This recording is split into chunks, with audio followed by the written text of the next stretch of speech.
And at a time when gender issues have taken the forefront of national and international discussion, when women's affairs have become the topics that are taking all the headlines, it's refreshing to note that Ghana has finally had a woman win a trophy for a national team. Mercy Tego had this feat over the weekend when, with the Black Queens, she defeated the Ivory Coast 1-0 to win the maiden WAFU Zone B tournament taking place in that country. She went all the way and beat the country that was supposed to host and win, and it's been celebrated over the last couple of days. To give us an idea of how this was done are two colleague journalists of mine who have been following the story, and the Black Queens team. On my left is Betty Yosin, a journalist with the EIB network, specifically with Star FM. Welcome. Thank you. To our lovely studios in the multimedia group. Yeah, you have a beautiful studio too. Yes, we do. We know that. And then our own host and win compatriot, Abigail Senna-Susu from the Joy Sports team. Thank you, guys. Thank you for having me, guys.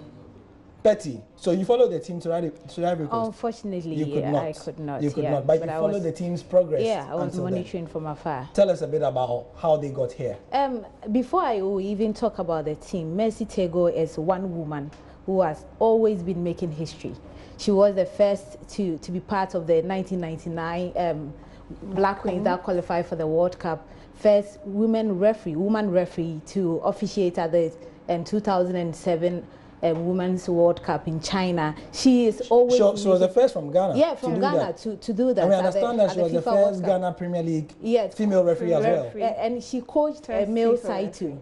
Ah, she was the first to do that as well. To do that. So she is always doing, I think it's a hallmark. And so when Mercy took over the Queens as an interim coach, many doubted her. They thought she's novice and all that. But I believed in her because I know what she can do. And she single-handedly assembled all these players, took them to WAFU. Though you could say that the teams that she played were not really competitive, but with Nigeria, to beat Nigeria, it's a plus for her. Yeah, and I think that she has done so well. And so we have to really applaud her for that. And she should use this as a preparational grounds for the main one, which is the AFCON. That is where the major tax is. Yeah. Yes, so I think she has done so well. Yes, so I don't think that's in doubt at all. However, Mercy Tego, if you are listening, or anybody who, or watching, anybody who knows her, please, she does not like speaking at all to the media. And it's not a criticism at all. She's one of those who prefers, to let the work do the talking for her all the time. But it's time for us to celebrate you, at least for what she's done. Abigail, so now Mercy is the interim coach of the side, right? Give us an idea of how the team got into the WAFU tournament and how the assembling, happened and how they got here to win the trophy.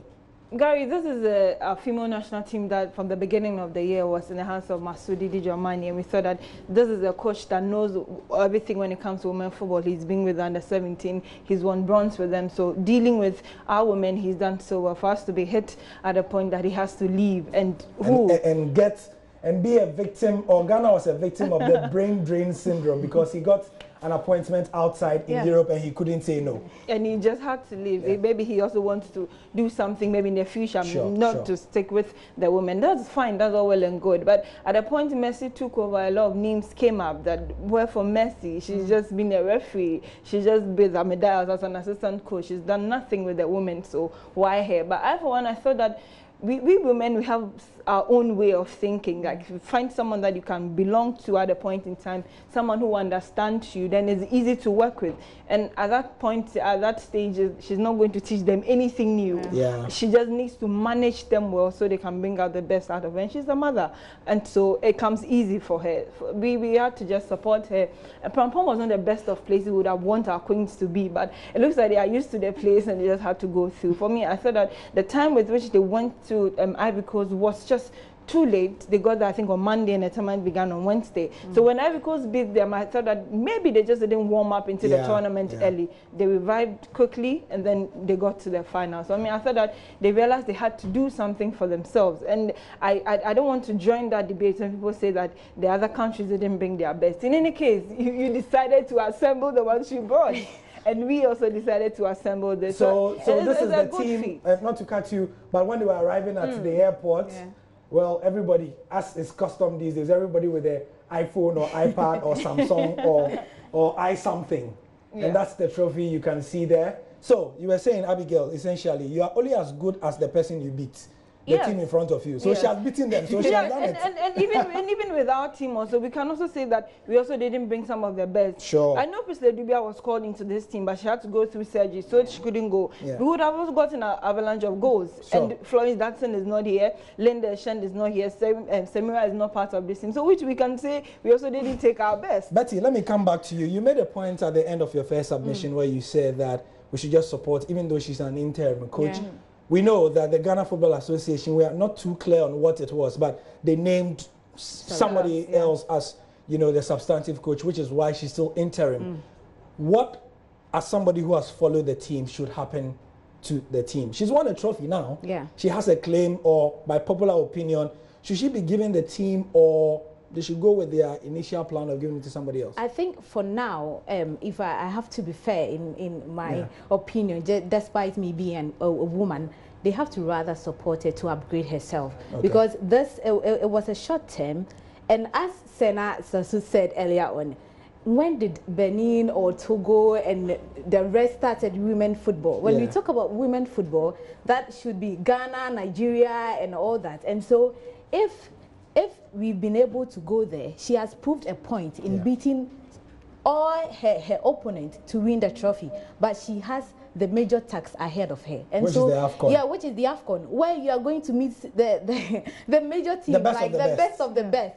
And so she rather need to be supported to upgrade herself in terms of coaching courses, and she needs to understudy someone to get to that point. That's what I think. She can handle it, but if she flaws right now, they are going to criticize her that she won't. They're going to kill their confidence. They're going to kill her confidence. So now she needs to understand. You see, so as people who follow the game, that's why you are here. Yeah. You are my expert.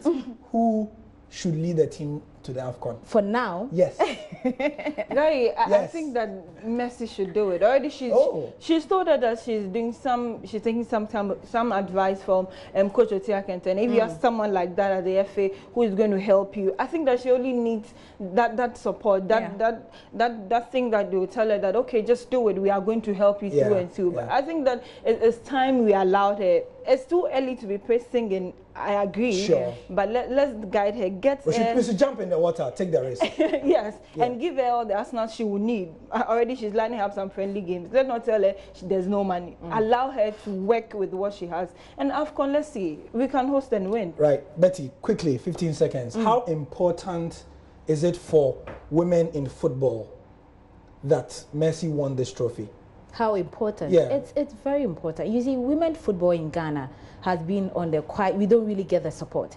And so when you go there and you win something, all the attention comes on you. You see, when even they arrived in Ghana, you see the support and those that went to meet them at the airport. This shows you that if you do something good, you get the support. If you keep on being second, you travel to Germany, you get 11 goals and all that. They will say, oh, we said it. What's women football? We won't support them. But do something good. Let them see that you are doing something, and they will support you. So this trophy, it's really a great deal. It's a big deal for us, because it has really showed us. And that's Messi Tego in your shot there. quite an unassuming as usual. Thank you, Abigail. So we are at the moment, Ghana is WAFU male and female champion. Yeah, but I'm not getting the bars the men want. The men got. Okay. And I think there should be a special package for my women too. They deserve it. Yeah, I think so. I mean, yeah. I think that's so. Thank you, Abigail, and thank you, Betty, for joining us in this discussion. Symbolism is a big thing for all of us, because sometimes you need to see the people you are pushing achieve. And I've seen a lot of write-ups and a lot of airtime dedicated to the fact that what Messi Tego has done has really, really broken through the glass ceiling for women, not just in football, but across all the spheres in Ghana. So we'll be following and tracing this discussion more. I will be back at 8:30 to bring you more updates on this story and others on the news on Prime. I'm Gary L. Smith. I'll see you in a couple of hours.